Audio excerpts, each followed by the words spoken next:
Hello, welcome back to our channel. Today I'll walk you through how to enable and use purchase orders in QuickBooks Online. Sign into your QuickBooks account and open the settings by clicking the gear icon.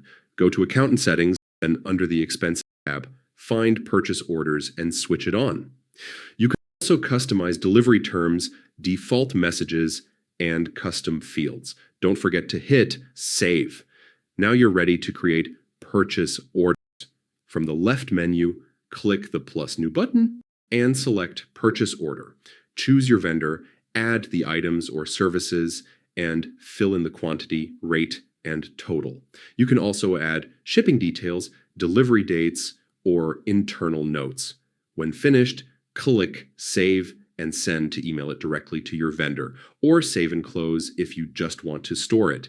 To manage your orders, head to Expenses, then Vendors, and select Purchase Orders. Here you can easily track what's open, received, or pending. And that's all for today. This simple setup will help you stay organized and make your purchasing process much smoother.